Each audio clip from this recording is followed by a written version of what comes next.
Okay, hello everyone. थोड़ा यार ये थोड़ा सा देख लेते हैं कि यार इकोनॉमिक सर्वे अभी आया है और हमारा बजट भी अभी आया है। तो पहले तो हमें ये पता होना चाहिए कि देखो, मेंस में क्या इंपॉर्टेंट है और प्रीलिम्स के लिए क्या इंपॉर्टेंट है। देखो, प्रीलिम्स और मेंस दोनों के लिए दोनों ही जो डॉक्यूमेंट है ना, इकोनॉमिक सर्वे का और बजट का, दोनों इंपॉर्टेंट होते हैं। पहले अभी हम देख लेते हैं कि इकोनॉमिक सर्वे में क्या क्या चीज़ें होती हैं। देखो, दोनों की समरी तो हमें पता होनी ही चाहिए क्योंकि इससे बहुत सारा डाटा आता है और बहुत सारे क्वेश्चन इससे बनते हैं। प्रीलिम्स में एक दो क्वेश्चन पक्का आ ही जाता है इसमें से, चाहे पीसीएस हो चाहे हमारा यूपीएससी हो, कोई ना कोई क्वेश्चन कहीं से भी आ जाता है। तो अभी जैसे क्या इकोनॉमिक सर्वे है और एक बजट होता है। देखो, हमारा बजट जो होता है वो 1 फ़रवरी को आता है, ठीक है। और इससे एक दिन पहले क्या आता है, हमारा इकोनॉमिक सर्वे आता है। तो इन दोनों, पहले तो ये देख लेते हैं भाई इन दोनों में अंतर क्या होता है। जैसे कोई नया स्टूडेंट होता है तो सबसे पहले तो ये क्लियर नहीं होता है भाई इकोनॉमिक सर्वे क्या है और हमारा बजट क्या होता है। देखो, बजट जो चीज़ बताता है वो ये बताता है कि हमारी इनकम कहाँ से हुई थी, हम कहाँ खर्चा करेंगे। जैसे मान लीजिए कि मान लो कोई किसी स्कीम के लिए ना पैसा देना है, तो ये कहेंगे हमारा जो पैसा यहाँ से आया और इस स्कीम में इतना जाएगा। मतलब पैसे के जो लेन देन हो रहा है वो बजट में बात करते हैं। इकोनॉमिक सर्वे जो होता है वो बताता है किसी कंट्री की हेल्थ क्या है इकोनॉमी की बेसिस पे। फॉर एग्जांपल, किसी सेक्टर कैसा काम कर रहा है, एग्रीकल्चर सेक्टर कैसा काम कर रहा है, ठीक है। और जैसे ही पूछेगा कि भाई हमारा जो सर्विस सेक्टर है, सर्विस सेक्टर बहुत अच्छा है हमारा, तो सर्विस सेक्टर की ग्रोथ क्या रही थी, जीडीपी क्या रहेगी हमारी, पहले क्या जीडीपी थी, आने वाले साल में क्या जीडीपी रहेगी। तो ये सारे जो टर्मिनोलॉजीज हैं वो इकोनॉमिक सर्वे बताता है। देखो, इकोनॉमिक सर्वे को समझने के लिए और बजट को समझने के लिए हमें सबसे पहले जरूरी चीज़ होती है कि हम इसके की टर्म समझें। मतलब अगर आप जैसे मान लीजिए ये डॉक्यूमेंट पढ़ते हैं तो इसमें बहुत सारे टर्म आएंगे। अब सबसे पहला टर्म यही आ जाएगा, जीडीपी क्या है, ग्रॉस डोमेस्टिक प्रोडक्शन। अब अब आपको यही क्लियर नहीं है कि जीडीपी होती क्या है, तो आप इसको डॉक्यूमेंट को अच्छे से नहीं समझ पाओगे। समझ रहे मेरी बात को। तो कहने का मतलब यह है कि सबसे पहले तो आप किस इसके बेसिक्स क्लियर होने चाहिए आपके। अगर आपके इकोनॉमी के फंडामेंटल्स क्लियर हैं तो आप बहुत अच्छे से इकोनॉमिक सर्वे को भी समझ पाओगे, बजट को भी समझ पाओगे, पहली बात। दूसरी बात क्या होता है कि इनके जो डाटाज होते हैं वो बहुत काम आते हैं हमारे। डाटा कैसे हो गए भाई, फिजिकल डेफिसिट क्या होता है और वो कितना रहा। तो पहले हमें ये पता होना चाहिए कि भाई फिजिकल डेफिसिट है क्या। भाई हमें यही नहीं पता है कि फिजिकल डेफिसिट क्या है, तब तो हम समझेंगे कि क्या चीज़ है। तो ये टर्मिनोलॉजी बहुत इंपॉर्टेंट है। तो ये एक अलग चीज़ है कि हमें टर्मिनोलॉजी पता होनी चाहिए, एंड देन उसके बाद फिर हम जो डॉक्यूमेंट को पढ़ेंगे, ठीक है। तो हमारे बेसिक सबसे पहले क्लियर होनी चाहिए, देन उसके बाद हमें ये डॉक्यूमेंट अच्छे से पढ़ने हैं। अब चलो देख लेते हैं कि 2000 अभी 22-23 का हमारा इकोनॉमिक सर्वे आया था ये, ठीक है। तो जनरली 31 जैन को आता है और इसके बारे में थोड़ा सा ये जिस्ट देखनी होनी चाहिए क्योंकि हम ये डाटा इस्तेमाल करेंगे मेंस में भी। और देखो, मेंस में क्या होता है कि हर एक चैप्टर्स होता है, तो चैप्टर वाइज हमें नोट्स हो सकते हैं इसके, चैप्टर वाइज मतलब कि थोड़ा डिटेल में, मेंस में थोड़ा डिटेल में यूज इस्तेमाल करेंगे। लेकिन प्रीलिम्स में क्या होता है, इसके फैक्ट बहुत काम आते हैं। ट्रेंड पूछता है वो कि लास्ट 5 ईयर में फिजिकल डेफिसिट कैसा रहा, इंक्रीज कर रहा है, डिक्रीज कर रहा है। एग्रीकल्चर सेक्टर लास्ट 5 ईयर में कैसा है, ठीक है। इस तरह के क्वेश्चन बनते हैं वहाँ पे। लास्ट 10 ईयर्स में हमारी जीडीपी बढ़ी है, घटी है, क्या रही है। तो ये सब चीज़ें पूछी जाती हैं। तो ये बहुत इंपॉर्टेंट चीज़ें हैं, ठीक है। तो चलो एक एक चीज़ करके देख लेते हैं क्या क्या है और देन उसके बाद हम लोग पढ़ेंगे, ठीक है। तो पहली बात जैसे पढ़ते हैं, ठीक है। जैसे पहला कुछ जैसे कि ठीक है, पहले चैप्टर की जैसे बात करें तो अभी ये पीआईबी का है, ठीक है। तो पीआईबी के जैसे तो पीआईबी क्या करता है कि रिलीज़ करता है कि समरी रिलीज़ करता है। तो समरी हम लोग एक एक करके देख लेंगे, ठीक है, क्या है इसके बारे में। अब जैसे पहले देखा स्टेट ऑफ द इकोनॉमी कैसी रहने वाली 2022 और 23 के अंदर। तो पहला ही जैसे फैक्टर है कि हमारी जो जीडीपी होगी फाइनेंशियल जो 24 के अंदर जीडीपी रहने वाली है वो उन्होंने फोरकास्ट करी है कि 6 से 6.8 के बीच में, ठीक है। तो ये क्वेश्चन पूछा जा सकता है कि रिसेंटली जो इकोनॉमिक सर्वे ने कितनी जीडीपी को फोरकास्ट किया है, तो आप आंसर करोगे 6 से लेकर 6.8 तक। एक तो ये डाटा हो गया, ठीक है, क्योंकि कोविड में हमारी जो जीडीपी हुआ करती थी माइनस में चली गई थी। और इससे पहले जो हमारी 2022 में जीडीपी थी वो 7% से ग्रो करी है। तो पूछ सकता है कि इंक्रीज करिए डिक्रीज करिए, हमें पता होना चाहिए इसके बारे में, ठीक है। एक तो ये बात होगी। फिर India GDP growth is expect to remain robust in इतनी, तो ये तो एक जनरल की बताती है अच्छी रहने वाली है हमारी। क्योंकि यार देखो, वर्ल्ड में बहुत सारे कन्फ्लिक्ट चल रहा है। आपको पता है कि पैंडेमिक आया, ठीक है, कोविड आया, उसके बाद तुम्हारे पास रशिया यूक्रेन वार रहा है, ठीक है, और कन्फ्लिक्ट चल रहा है, यूएस की इकोनॉमी नीचे जा रही है।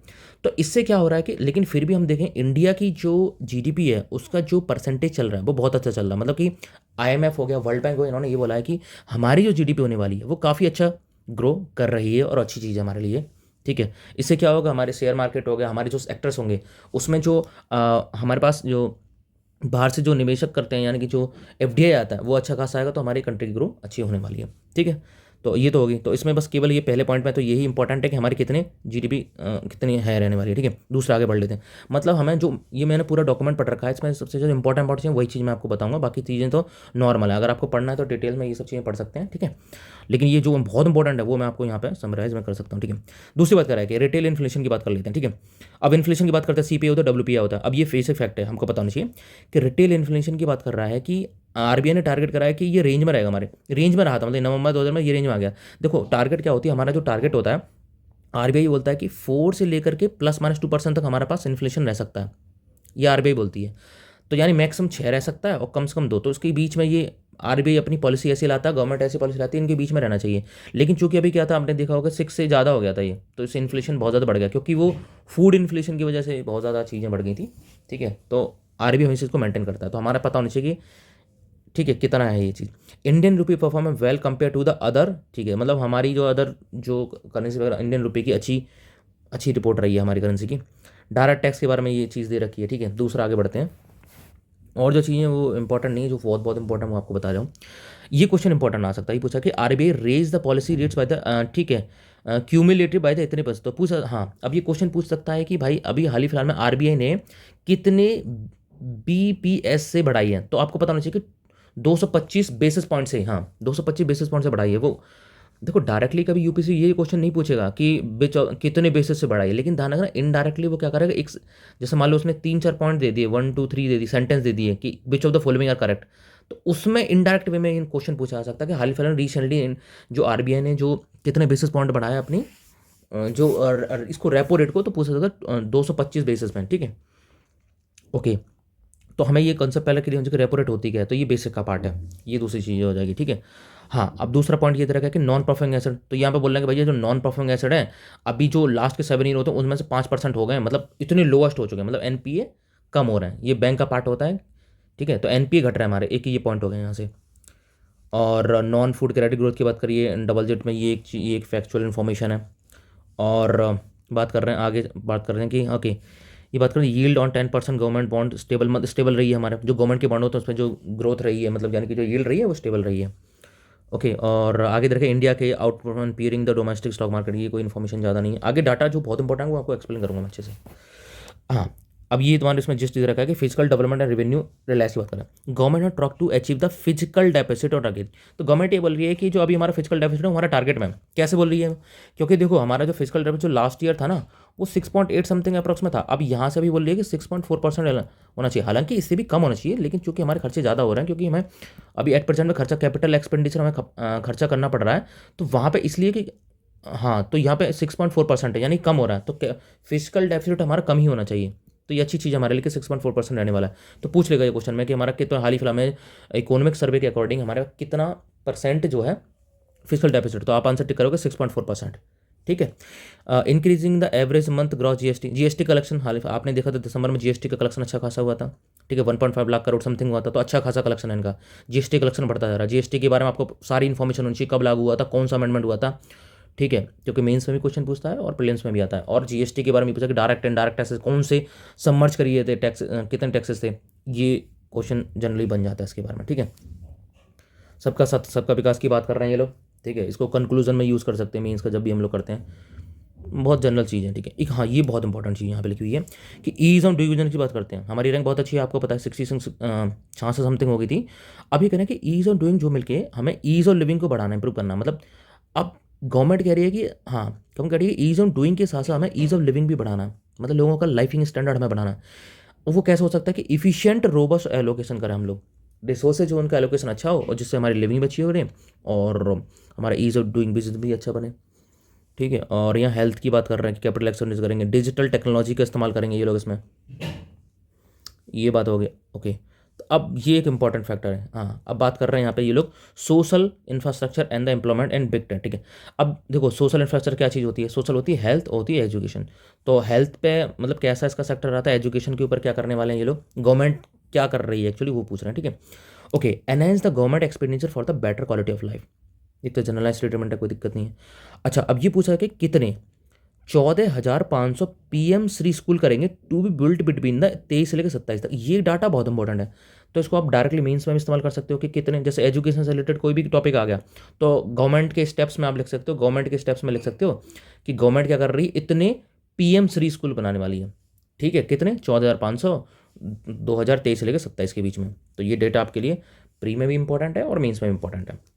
Rise in number of IITs IIMs and triple IITs, इसके नंबर बढ़ाएगी गवर्नमेंट, अच्छी बात है भाई। अर्बन एम्प्लॉयमेंट, ठीक है, nearing the pre pandemic level. Pre pandemic level कह रहा है कि जो अर्बन का एम्प्लॉयमेंट बढ़ता, जैसे ही पैंडमिक आई थी भाई अनएम्प्लॉयमेंट बहुत ज़्यादा बढ़ गया।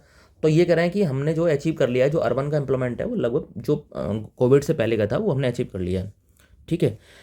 EPF based net payroll on the rise of इतने लाख करोड़, इतने टिल नवंबर में इतना राइज हो सकता है, ये उम्मीद मान लें। ये डाटा इतना ज़्यादा इंपॉर्टेंट नहीं है क्योंकि इतने डाटा कितना याद करोगे इस चीज़ में, ठीक है। सोशल इंफ्रास्ट्रक्चर से, हाँ ठीक है, अब ये करेंगे 22 करोड़ PMJ बेनिफिशरीज हैं, मतलब हाँ इतने लोगों को, हाँ इस ये स्कीम बहुत इंपॉर्टेंट, देखो जितनी भी स्कीम्स इसमें आएंगी ना इनके बारे में जरूर बेसिक से पढ़ लेना। हाँ ये स्कीम्स बहुत इंपॉर्टेंट हो जाती हैं क्योंकि इनके बारे में पता नहीं, जैसे PM जय योजना क्या है, इसके बारे में जो भी चीज़ होती है। तो ये करेंगे इतने बेनिफिशरी हैं इसके 22 करोड़।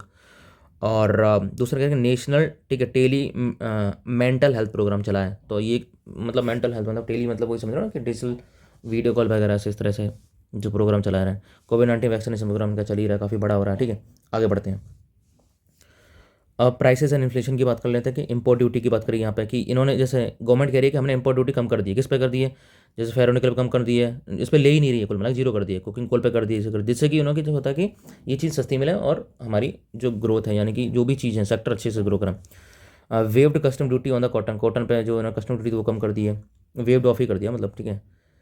और प्रोहिबिट ऑफ एक्सपोर्ट, सही बात है, जो वीट का एक्सपोर्ट है, क्योंकि आपने देखा होगा कि हाल ही फिलहाल में जो, क्योंकि जो रशिया यूक्रेन वार हुआ तो उससे क्या होता है वीट के, क्योंकि भाई जो यूक्रेन है वो बहुत बड़ा प्रोडक्शन है वहाँ पे, भाई वो तो ग्रैंडीज ऑफ द वर्ल्ड कहे जाते हैं, वहाँ पे बहुत ज़्यादा वीट का प्रोडक्शन होता है। तो इंडिया का तो डिमांड बहुत ज़्यादा बढ़ गई, तो लेकिन इंडिया में भी जरूरत है, तो इंडिया ने जो गवर्नमेंट ने बैन कर दिया कि जब बहुत ज़्यादा एक्सपोर्ट हमें नहीं करना है, ये स्टेप्स लिए गए थे।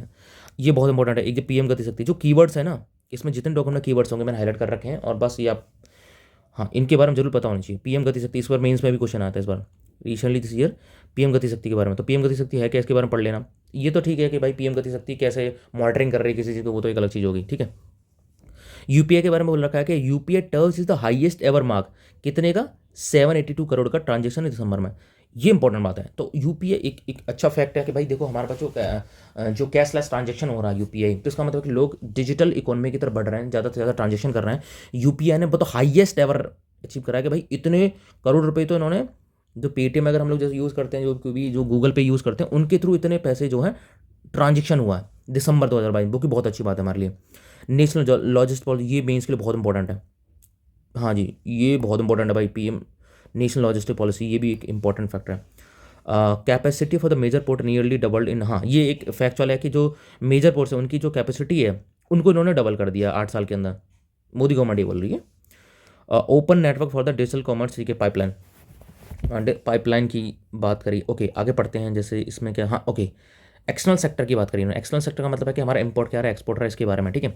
अब कह रहे हैं जो मर्चेंटाइज एक्सपोर्ट्स हैं हमारे, वो पुराने ईयर के पैसे यानी कि 2021 की, जैसे अप्रैल से दिसंबर का जो डाटा था और जो अप्रैल दिसंबर का 2022 का डाटा था, तो पुराने कंपेरिजन में 16% बढ़ गए हैं, ये बात बोल रहा है। तो हमारे एक्सपोर्ट्स बढ़ गए कुछ, कुल मिला के कह सकते हैं हमारे जो एक्सपोर्ट्स हैं लास्ट ईयर के कंपेरिजन हमारे बढ़ रहे हैं, मतलब कम नहीं हो रहा है, अच्छी बात है। जो कि India is the 7th largest service sector, sorry service exporter in the world. तो ये एक डाटा बहुत इंपॉर्टेंट है। क्यों पूछा जाता है कि इंडिया की कौन सी रैंक है सर्विस सेक्टर एक्सपोर्टर में, तो 7th है, ये आप डायरेक्ट लिख दो 7th है, ये क्वेश्चन बन सकता है, ठीक है। लार्जेस्ट रिस्पेंट ऑफ रेमिटेंस, ये बहुत इंपॉर्टेंट बात है। देखो हाल ही फिलहाल में क्या है कि जैसे हमारे NRIs वगैरह बहुत सारे लोग हैं हमारे कंट्री के बाहर काम करते हैं, तो वो क्या हमारे कंट्री पैसा भेजते हैं। तो इंडिया ऐसा एकमात्र कंट्री है जिसमें बहुत सारे लोग बाहर रहते हैं और बहुत सारा पैसा भेजते हैं, तो इंडिया टॉप पे है। यस इंडिया टॉप पे है, इवन चाइना में भी नहीं है, चाइना 3rd नंबर पे है, इंडिया टॉप पे है, जो कि हमारे पास रेमिटेंस आता है वहाँ से, ठीक है। अरब कंट्रीज़ में काम करते हैं, USA में काम करते हैं, ऑस्ट्रेलिया यूरोप में बहुत जगह पे, ठीक है। फॉरेन एक्सेस रिजर्व के बारे में बता रहा है कि हमारी परफॉर्मेंस अच्छी है, इसका डेटा भी आगे देखेंगे फॉरेन एक्सेस रिजर्व के बारे में, ठीक है। सर्विस सेक्टर की बात करते हैं। अब सर्विस सेक्टर में जो बोल रहा है कि स्ट्रॉन्ग ग्रोथ है सर्विस सेक्टर में, अच्छी बात है भाई, सर्विस सेक्टर अच्छा ग्रो कर रहा है, क्योंकि सर्विस सेक्टर का एक तो हमारा जो परसेंटेज है ना GDP में लगभग 50% के आसपास है, तो सर्विस सेक्टर GDP में भी अच्छा खासा कंट्रीब्यूट करता है, तो इसलिए बहुत इंपॉर्टेंट है इसकी data. Credit growth into service about इतनी की बात कर रहे हैं। ये तो नॉर्मल इन्फॉर्मेशन है कि इतनी जुलाई में इतना था, ये तो नॉर्मल, लेकिन कुछ ऐसे फैक्चुअल इन्फॉर्मेशन है जो बहुत इंपॉर्टेंट है।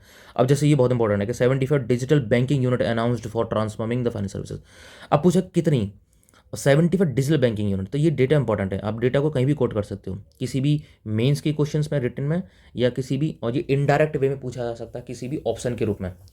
डायरेक्टली यूपीएससी ये नहीं पूछेगा कि कितने डिजिटल बैंकिंग यूनिट तैयार किए हैं, लेकिन हाँ कहीं ना कहीं वो उसमें पूछ सकता है कि पॉइंट नंबर 1 पॉइंट नंबर 2 में कह रहा है कि इतने यूनिट तैयार किए गए, तो वो आप क्रॉस कर दोगे, तो इनडायरेक्ट वे में हेल्प हो जाती है। ये इन्फॉर्मेशन ऐसे ही काम आती है, डायरेक्टली नहीं पूछेगा। हाँ पीसीएस वगैरह किसी स्टेट पीसीएस में पूछ सकता है ये कि कितनी डिजिटल बैंकिंग यूनिट तैयार की गई हैं या जो भी अनाउंस करी गई है, ठीक है, इकोनॉमिक सर्वे के अकॉर्डिंग। ई कॉमर्स मार्केटिंग की बात कर रहे हैं कि हमारा क्या रहने वाला है, ठीक है। ओके, तो इंडस्ट्री की बात करें यहाँ पे, ठीक है। इंडस्ट्री में ये कुछ डेटा दे रखा है, इंडस्ट्री के आगे जो बहुत इंपॉर्टेंट, जैसे कि इलेक्ट्रॉनिक एक्सपोर्टर राइज करें हमारे, या हमने कैसे क्रेडिट दे रखा है एमएसएमई को, तो ये तो वो वाली बात होगी, ये थोड़ा सा एक डेटा है लेकिन इतना इंपॉर्टेंट नहीं है, है ना। एक ये बहुत इंपॉर्टेंट है कि पीएलआई स्कीम्स है, प्रोडक्शन लिंक्ड स्कीम है। प्रोडक्शन लिंक्ड स्कीम का मतलब होता है कि जैसे कोई भी एमएसएमई होती है ना, अगर वो अपना प्रोडक्शन इंक्रीज करती है, तो प्रोडक्शन इंक्रीज करेगी तो इससे क्या होगा, इसको इंसेंटिव देगा गवर्नमेंट। मतलब जैसे मान लीजिए उसको गवर्नमेंट बोला कि आप जो 100 यूनिट बनाइए, इसकी 100 यूनिट बनाओगे तो यानी 10 यूनिट जो होंगे उनका पैसा हम दे देंगे, या कोई भी इस तरह की स्कीम है ये, है ना। तो इसके जो रिजल्ट देखे गए हैं, तो इन्होंने बोला कि जो पीएलआई स्कीम है ना, उसने एम्प्लॉयमेंट जनरेशन करी है 3 लाख की, तो ये डाटा बहुत इंपॉर्टेंट है। तो ये मेंस में क्वेश्चन बन सकता है और प्रीलिम्स से पूछा जाता है कि पीएलआई स्कीम्स के बीच ऑफ द फॉलोइंग, ये इस तरह बन सकता है। 3 लाख इन्होंने एम्प्लॉयमेंट जनरेशन करी है, ठीक है। एमएसएमई कम से कम 100 एमएसएमई को फायदा हुआ है इससे, ठीक है। इन्वेस्टमेंट कितने की आई है, 47, ठीक है, 47,000 something, 47,500 crore in the financial 22 में, ठीक है। मेक इन इंडिया सेकंड वाला प्रोग्राम हमारा चल ही रहा है, ठीक है। ईज ऑफ डूइंग बिजनेस के बारे में ये थोड़ा सा है फैक्चुअल इन्फॉर्मेशन है इसमें, ये इतनी इंपॉर्टेंट नहीं है, ठीक है। अब बहुत इंपॉर्टेंट आता है, एग्रीकल्चर सेक्टर की बात करते हैं। मैंने बताया इकोनॉमिक सर्वे जो होता है वो सारे सेक्टर के बात बताया, इंडस्ट्रियल, इंडस्ट्री हमारा कैसा काम कर रही है, एग्रीकल्चर सेक्टर हमारा कैसे काम कर रहा है, सर्विस सेक्टर हमारा कैसे काम कर रहा है, इनकी लास्ट ईयर में ग्रोथ कैसे रही, आने वाले सेक्टर में कैसे ग्रो करेंगे, इनके बारे में ये सब चीज़ बताते हैं। एग्रीकल्चर की बात समझ लेते हैं, तो एग्रीकल्चर कैसे ग्रो कर रहा है, और जैसे इसमें पहला पॉइंट दे रखा है कि एमएसपी तो हम देते हैं 1.5 टाइम्स, ठीक है। एमएसपी के ऊपर बहुत सारे क्वेश्चन बन चुके हैं, तो हमें ये पता होना चाहिए। ओके, तो कितना प्रोडक्शन हुआ है, जैसे पूछ सकते हो फूड ग्रेन, ये एक डाटा बहुत इंपॉर्टेंट है कि हमारा जो फूड ग्रेन का जो प्रोडक्शन है वो कितना रहा है। तो हमारे पास जो फूड ग्रेन का प्रोडक्शन जो इस साल जो 21-22 में रहा है ना, वो रहा है तुम्हारे पास 315, अप्रॉक्सीमेटली 315 मिलियन टन्स, जो कि लगातार बढ़ता जा रहा है, जो कि अच्छी चीज़ है हमारे लिए। यानी कि फूड ग्रेन का जो प्रोडक्शन है वो हमारी कंट्री में लगातार बढ़ता जा रहा है, that is a very good point. अब कितने फार्मर्स को कवर किया है पीएम किसान योजना, ये डाटा इंपॉर्टेंट है कि लगभग हमारे पास 11 करोड़ जो फार्मर हैं वो कवर्ड होते हैं इस स्कीम के तहत। पीएम किसान के अंदर ये होता है कि इनको 6,000 रुपये मिलते हैं किसान को, 3 शिफ्ट में, मतलब 2,000 समथिंग ऐसे पैसे मिलते हैं हर, हाँ, लेकिन उसमें भी कंडीशंस हैं, हर किसान को नहीं मिलते हैं, ठीक है। तो वो हाँ, इसका मतलब ये स्कीम बहुत इंपॉर्टेंट है। डेटा तो हम कहीं भी कोट कर सकते हैं, बट ये स्कीम के बारे में पढ़ा होना चाहिए कि पीएम किसान है कैसा, गवर्नमेंट क्या कर रही है पीएम किसान के अंदर क्या है एक्चुअली, ठीक है। और जैसे ई नैम है, ई नैम के बारे में पता होना चाहिए, ठीक है। क्या क्लाइमेट के बारे में, क्लाइमेट के बारे में मतलब ये दे रखा है इन्होंने कि जो नॉन फ्यूजल फ्यूल से जो हमारे पास जो रिसोर्स यानी कि जो एनर्जी बनने का टारगेट हमारा 40% अचीव कर लिया गवर्नमेंट ने, ये इन्होंने बताया हमने, ठीक है। जो अभी हाल ही फिलहाल में लॉन्च करा था। दूसरा पॉइंट ये है कि नेशनल ग्रीन हाइड्रोजन मिशन अभी तैयार करा था। तो नेशनल ग्रीन हाइड्रोजन मिशन है क्या, तो अभी जो हाइड्रोजन बनती है, हाँ ये एक इंपॉर्टेंट है, मेंस में भी क्वेश्चन आ सकता है इससे। तो हाँ, नेशनल ग्रीन हाइड्रोजन का मिशन ये कह रहे हैं कि कम से कम, हाँ कम से कम ये लोग क्या करेंगे, 5 MMT ग्रीन हाइड्रोजन प्रोड्यूस करेंगे भाई 2030 तक, ठीक है। इससे ज़्यादा ही बनाने की कोशिश करेंगे। लेकिन ये ग्रीन हाइड्रोजन है क्या, देखो नॉर्मल हाइड्रोजन बनती है वो किसी भी कोल वगैरह से बनती है, लेकिन अभी जो ग्रीन हाइड्रोजन बनाएंगे ये रिन्यूएबल एनर्जी के रिसोर्स से बनाएंगे, जैसे सन से बना सकते हैं या किसी और अदर रिन्यूएबल एनर्जी से बना सकते हैं, तो वो ग्रीन हाइड्रोजन है, ठीक है। एक ये टर्मिनोलॉजी बहुत है कि लाइफ, यानी लाइफ का मतलब है, इसकी फुल फॉर्म है life style for the environment, ठीक है। ये प्रीलिम के लिए बहुत इंपॉर्टेंट है। सोवराइन ग्रीन बॉन्ड क्या होते हैं, इनके बारे में पूछ सकता है, ये इंपॉर्टेंट नहीं, ये तो रिपीट हो रहा है, ये एक्सटर्नल सेक्टर में पहले ही बताते हैं, एक्सटर्नल 7 लार्जेस्ट, ये पहले से रिपीट है ये, ठीक है।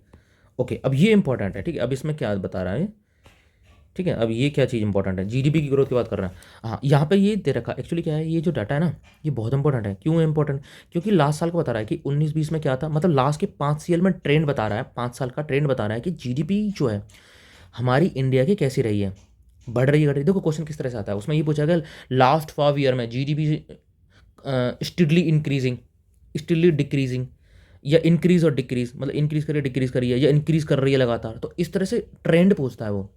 डेटा नहीं पूछेगा कि ये नहीं पूछेगा कि तुमसे कि 2019 में ये बताओ कि कितना डाटा था, लेकिन ये नहीं पूछेगा, लेकिन ये जरूर पूछेगा कि भाई ये बताओ कि 2019 के कंपेरिजन हमारी जीडीपी अभी ज़्यादा है कम है। तो हमें ट्रेंड पता होना चाहिए, लास्ट 5 ईयर से ग्रो कर रही है, लास्ट ईयर से ग्रो कर रही है, कम हो रही है, इस तरह का पूछता है वो। जीडीपी ग्रो कर रही है, फिजिकल डेफिसिट ग्रो कर रहा है, 4x एक्सेस हमारा इंक्रीज कर रहा है, डिक्रीज कर रहा है, ट्रेंड हमें पता होना चाहिए। तो ट्रेंड बहुत इंपॉर्टेंट है, ट्रेंड बहुत इंपॉर्टेंट है, हमें ट्रेंड बहुत पता होना चाहिए, ठीक है। अब जैसे इसमें क्या चीज़ है, हाँ तो देखो ये जो जीडीपी थी हमारी जब कोविड आया था, देखो पहले जो कोविड से पहले 3.7 चल रही थी, इतनी ज़्यादा अच्छी नहीं थी हमारी जीडीपी ग्रोथ। जैसे कोविड आया था माइनस में चली जाती है हमारी ग्रोथ। उसके बाद क्या है, अचानक से हमारा 8.7 का ग्रोथ दिखता है, क्योंकि 8.7 इसलिए ज़्यादा जंप देखा गया था क्योंकि हमारी जो जीडीपी का मेजरमेंट परसेंटेज देखा जाता है वो लास्ट वाले पॉइंट से देखा जाता है। अब जैसे माइनस में होगी तो ऑब्वियस सी बात है यार, वो जो हायर ग्रोथ देखा गया इसके कंपेरिजन में। तो लास्ट ईयर थी 7% समथिंग जो कि इन्होंने वाला। अब देखो ये ध्यान रख लेना, ये कुछ स्टार लगा रखे हैं इन्होंने, जैसे डबल स्टार लगा रखा है, हैच लगा रखा है, इनकी कुछ मीनिंग है। ये मीनिंग का मैं बता रहा हूँ। जैसे स्टार लगा इसका मतलब होता है कि फर्स्ट रिवाइज एस्टिमेट, कि गवर्नमेंट क्या करती है, पहले कुछ डेटा देती है। जैसे मान लो मैं गवर्नमेंट अभी बता देगी आने वाले समय में इतनी ग्रोथ रहेगी, लेकिन वो हो सकता जैसे उन्होंने बोल दिया कि 8% रहेगी, लेकिन पता लगे वो 7.5 ही रह जाए, ठीक है। तो ये वो चीज़ होती है, तो फिर बाद में वो रिवाइज करते हैं उसको। तो ये वो चीज़ें हैं, जैसे फर्स्ट एडवांस एस्टिमेट, तो ये एडवांस कर रहे हैं ना, जैसे अभी 22-23 तो 23 पूरा तो कंप्लीट हुआ नहीं है, तो ये एडवांस में एडवांस करते हैं कि इतनी 7% की अप्रॉक्स रहेगी। तो लगभग इतनी ही रहती है, लेकिन हो सकता है 6.9% रहे। तो ये चीज़ है। और आने वाले समय जैसे ये बोल रहा है कि प्रोजेक्टेड है आपकी, ठीक है, एट द रेट का मतलब है प्रोजेक्टेड है। प्रोजेक्ट का मतलब है कि ये अनुमान लगा रहे हैं कि 23 से 24 के बीच में जो रहेगी 6.6%। तो ये डेटा हमारे लिए बहुत इंपॉर्टेंट है कि 6 से लेकर 6.8% तक, ठीक है। अभी डेटा डेटा दे रखे हैं और डेटा बहुत इंपॉर्टेंट है ये वाले। अब ये सेक्टर आगे इंडस्ट्रियल सेक्टर की बात कर रहे हैं। इंडस्ट्रियल सेक्टर देख रहे हैं हम लोग कि ये 19-20 वाले में माइनस में था, फिर ये माइनस में रहा, ठीक है। और 21-22 में ये 10% हो गया। अभी क्या रहने वाला है, इन्होंने प्रोजेक्ट करा है जो इंडस्ट्रियल ग्रोथ होने वाली, जीबीए में निकालते हैं इसको बेड बेसिक प्रेस पे। तो अभी जो रहने वाली 4.1% है। ये हमें याद रहना चाहिए कि इकोनॉमिक सर्वे के अकॉर्डिंग क्या प्रोजेक्ट करा है इंडस्ट्रियल ग्रोथ, तो हमें पता होना चाहिए कि ये 4.1% प्रोजेक्ट करा है। इसी तरह अभी एग्रीकल्चर का भी देखेंगे और भी सेक्टर देखेंगे। फॉरेन एक्स की देख लेते हैं। तो फॉरेन एक्सचेंज जो लास्ट की अभी 4 साल में मतलब बता रखा है कि भाई पहले ये 400 समथिंग था, फिर ये 550 समथिंग आ गया, फिर ये 600 समथिंग आ गया, अभी फिर ये घट गया, ये ठीक है, डिक्रीज कर गया 5%। तो ये पूछेगा कि अब ये क्वेश्चन उसमें एक स्टेटमेंट में डाल दे कि फॉरेक्स जो हो रहा है वो लगातार बढ़ते जा रहा है। तो ये स्टेटमेंट गलत हो जाएगा ना, बढ़ नहीं रहा ना, ये तो कम हो गया भाई। देखो लास्ट ईयर 600 समथिंग था वो 5 में, तो ये क्वेश्चन गलत हो जाएगा, मतलब ये स्टेटमेंट गलत हो जाएगा। ये तो इस तरह से क्वेश्चन बनते हैं। तो ये डेटा एक हमें पता होना चाहिए कि 563 दिसंबर में थे। अब ये स्टार देखो, ये हैच का मतलब है यहाँ पे सेम वही चीज़ जो मैंने आपको बताई थी कि ये इनका हर एक का मीनिंग होता है यहाँ पे, ठीक है। तो फॉरेन एक्स हमारे जो है अच्छे खासे फॉरेक्स तो ये ध्यान रखना ये कितने में है। अब ये दिखा रहा है ना यूएस बिलियन में, ठीक है, इतने डॉलर में, यूएस बिलियन डॉलर, ठीक है। एक तो ये हो गया। फूड प्रोडक्शन की मैंने आपको बताया, लगातार देखो अब फूड प्रोडक्शन में एक आप ट्रेंड देख सकते हो, लगातार बढ़ रहा है। 285, 297, 310 एंड 315, यहाँ कह सकते हो। तो अगर ये क्वेश्चन में ये बोल सकता है कि फूड ग्रेन की जो प्रोडक्शन लगातार बढ़ती जा रही है, तो यस लगातार बढ़ती जा रही है। और करंट का डाटा याद होना चाहिए में 315 है। कितने में है ये, इन मिलियन टन्स में। ये यूनिट भी इंपॉर्टेंट है। अब ऐसा नहीं है, 315 का मीनिंग क्या है, इतने मिलियन टन्स, ठीक है। ओके, फिजिकल डेफिसिट क्या होता है? फिजिकल डेफिसिट का मतलब होता है कि तुम्हारे पास कि हमारा कितना पैसा आया, मतलब हमारे कितनी अर्निंग थी हमारी और कितना खर्चा हो गया, इन दोनों का जो अंतर होता है वो फिजिकल डेफिसिट होता है, मतलब, ठीक है ना। तो ये हाँ, जीडीपी का परसेंटेज में कितना है। तो देखो जब कोविड आया था तो उस समय क्या है कि गवर्नमेंट ने बहुत ज़्यादा एक्सपेंडिचर करा था कि पीएम गरीब कल्याण योजना या अन्य जो भी इंसेंटिव जो दिए थे, तो इनका बहुत ज़्यादा बढ़ गया था 9.2%। उसके बाद फिर घटा है 6.7 आया, तो उसके बाद 6.4%। तो एट प्रेजेंट में जो प्रोजेक्ट करा है इन्होंने 6.4% रहेगा 22-23 वाले के लिए, ठीक है। तो अच्छी बात है, हमारा फिजिकल डेफिसिट कम ही होना चाहिए, ठीक है, ज़्यादा नहीं होना चाहिए। तो ये डेटा इंपॉर्टेंट है। एग्रीकल्चर की बात करें, एग्रीकल्चर में जैसे ग्रोथ है, देखो पहले 19-20 में थी इनकी 5%, ये 3.3, फिर मतलब 3 के अप्रॉक्स है। आपने देखो अभी एट प्रेजेंट में जो प्रोजेक्ट करा है इन्होंने बोला कि 3.5% होगी 22 से 23 में, ठीक है। ये इन्होंने एस्टिमेट है कि 23 तक अंत तक ये 3.5% रहेगी। एक चीज़ आप नोटिस करोगे, जितने भी सेक्टर थे कोविड आते ही वो माइनस में गए, लेकिन एग्रीकल्चर सेक्टर एकमात्र सेक्टर था जिसकी ग्रोथ माइनस में नहीं रही। देखो 20-21 में सारे इंडस्ट्रियल सर्विस सेक्टर सब माइनस में गए थे, लेकिन लेकिन लेकिन जीडीपी माइनस में गई थी, लेकिन एग्रीकल्चर सेक्टर एकमात्र ऐसा था जो कि पॉजिटिव में ग्रो करा था। अभी इसकी पॉजिटिव में ये क्वेश्चन बन सकता है यहाँ से कि एग्रीकल्चर एकमात्र सेक्टर है, मतलब इसमें हालांकि और भी सेक्टर होंगे, लेकिन हमारे पास जो डाटा इसका है कि एग्रीकल्चर जो है वो पॉजिटिव में आता है, क्योंकि ये इकोनॉमिक सर्वे के अकॉर्डिंग हम देख सकते हैं इसमें, ठीक है। हाँ, सर्विस सेक्टर की बात करें, सर्विस सेक्टर देखो माइनस में गया, मैंने बोला ना कोविड के दौरान। तो सर्विस सेक्टर का डाटा ये पता होना चाहिए कि एट परसेंट में कितने से ग्रो करेगा ये, 9.1 से। तो सर्विस सेक्टर की ग्रोथ उनसे ज़्यादा, एग्रीकल्चर से भी ज़्यादा है, इंडस्ट्री भी ज़्यादा, क्योंकि इंडस्ट्री मैंने बताया 4% था, एग्रीकल्चर में 3.5% है, इसकी 9.1% के आसपास ग्रोथ रहने वाली है। तो इसकी ग्रोथ अच्छी है, मतलब सर्विस सेक्टर की। ये डेटा दे रखा है भाई, टॉप रेमिटेंस कंपनी, मैंने पता ना इंडिया टॉप पे है, इतने बिलियन आता है इसका, ध्यान रखना। ठीक है, इतने यूएस बिलियन है, यानी कि $100 बिलियन तो हमारे कंट्री में बाहर के लोग भेज देते हैं। आप देख रहे हो मैक्सिको सेकंड नंबर पर, कितना अंतर है, 40 का अंतर है। तो इंडियंस बहुत काम करते हैं बाहर, मतलब, और वहाँ से पैसा बहुत आता है हमारे पास, रेमिटेंस अच्छा खासा आता है। ठीक है, मैक्सिको है, फिर ये चाइना है, फिर फिलीपींस। तो आपके टॉप के 3 पता होने चाहिए कि आगे पीछे लगाने को आ सकते हैं, इंडियन, मैक्सिको, चाइना, ये आपको पता है कि टॉप रेमिटेंस कौन है। ठीक है, इन्फ्लेशन की मैंने बात करी तो 2 होते हैं, एक सीपीआई कम्बाइंड होता है और एक डब्ल्यूपीआई है। इन दोनों को पता होना चाहिए। तो ये पता होना चाहिए कि भाई इनका ये ग्राफ एक्चुअली आपके दिमाग में होगा ना, तो ये ट्रेंड बता पाओगे आप कि सीपीआई ऐसे चलता है और डब्ल्यूपीआई ऐसे चल रहा है। तो कहीं भी पूछ ले कि कहीं हमेशा इंक्रीज है या हमेशा डिक्रीज है, ऐसा कुछ है, तो और ये डाटा आपको याद होना चाहिए कि जो इन्होंने एस्टिमेट करा है 22 से 23 वाला, कि जो डब्ल्यूपीआई है वो काफ़ी ज़्यादा है, 11% है, और जो सीपीआई कम्बाइंड है 6.8% है। ठीक है, इन्फ्लेशन के बारे में, तो इन्फ्लेशन एक्चुअली हमारी ज़्यादा ही है यार, 6.8% बहुत अच्छी खासी होती है इन्फ्लेशन है। ठीक है, डायरेक्टली हमें अफेक्ट करती है, इन्फ्लेशन ज़्यादा नहीं होना चाहिए। ठीक है, अब ये क्या पूरा जिस्ट है, इंडियन इकोनॉमी का स्नैपशॉट है कि फिजिकल डेफिसिट कितना है, फॉरेक्स रिजर्व कितना है, उसका ट्रेंड बता रखा है, जीडीपी का ट्रेंड बता रखा है, इस इन्फ्लेशन का ट्रेंड बता रखा है, सर्विस सेक्टर का ट्रेंड बता रखा है। तो ये बहुत, एक बार आप नज़र मान लोगे तो सारा चीज़ आपको समझ में आ जाएगा कि एग्रीकल्चर सेक्टर कैसा, जैसे मैंने आपको बताया कि कोई भी निगेटिव में नहीं रहा, इंडेक्स से ग्रोथ कैसा रहा, अभी क्या रहने वाली है उसकी 4.1, इसकी 9.1, ये डेटा हमें पता होना चाहिए। हाँ, मतलब करंट का डाटा पता होना चाहिए, उसका ट्रेंड, ट्रेंड मैंने बोला ना, ट्रेंड हमें इंपॉर्टेंट होना चाहिए, तो ट्रेंड तो हमें पता होनी चाहिए। तो ये हो गई इंपॉर्टेंट था। अब इसमें कुछ क्या है कि ये हाँ, मैंने इनका डॉक्यूमेंट देखा तो काफ़ी मुझे सही लगा, तो मैंने दे लिया था। ठीक है, ला वालों के, ये ला एक्सलेंस वालों के। ठीक है, ओके। तो जैसे इसमें बस इसमें की हाईलाइट कर रखे हैं मैंने कि जो इंपॉर्टेंट चीज़ें हैं, और तो कुछ है नहीं। जैसे इंडिया की विटनेस ने जीडीपी ग्रोथ करी थी, कितने से कर रही है, इतने से कर रही है। रोबस्ट प्राइवेट कंजन, देखो प्राइवेट कंजन अच्छा खासा रहा है, तो जिससे हमारी ग्रोथ अच्छी रही है। ठीक है, और उसके बाद क्या है, इसमें ये रखा है कि हमें 3 शॉक देखने को मिले, एक तो कोविड देखने को मिला, एक रशियन वार देखने को मिला, एक central bank across the economic level by the federal reserve. तो 3 शॉक्स के बारे में ये रखा है। ठीक है, फाइन। तो इसमें कुछ इंपॉर्टेंट, इसमें ज़्यादा इंपॉर्टेंट नहीं, जो मैंने ऊपर वाली चीज़ बताई ना वो ज़्यादा इंपॉर्टेंट चीज़ है, और बाकी कुछ है नहीं इसमें। ठीक है, पीएम गति शक्ति हो गई, ये सब चीज़ प्रोटेक्शन, दैट्स इंपॉर्टेंट, ये कुछ नहीं है। ठीक है, जो वही है ऊपर जो मैंने बता रखा है, लेकिन इसमें जो की टर्म्स है ना, ये इसलिए मैंने हाईलाइट कर रखा है, ये इतना इंपॉर्टेंट नहीं है, लेकिन वो जो जिस है ना वो इंपॉर्टेंट है। ठीक है, तो बस यही है, इसमें ज़्यादा चीज़ नहीं है, तो इंपॉर्टेंट तो यही था पूरा। तो इस तरह से हमारा इकोनॉमिक सर्वे के बारे में पूरी जो चीज़ें कंप्लीट हो गई हैं। बाकी एक बार बजट और देख लेंगे ना, बजट भी देख लेंगे, और इसमें थोड़ा सा वो भी रिविजन कर लेंगे क्या चीज़ें। ठीक है, ओके, मिलते हैं नेक्स्ट सीजन। देखो यार, बहुत ज़्यादा वीडियो नहीं बना पाते हैं, क्योंकि यार देखो अपना भी चीज़ें करनी होती हैं, और अपने पास बहुत सारे चीज़ें होती है, बट रेगुलर कोशिश करते हैं यार कि जितना अपना चीज़ें कर रहे हैं वो शेयर करें।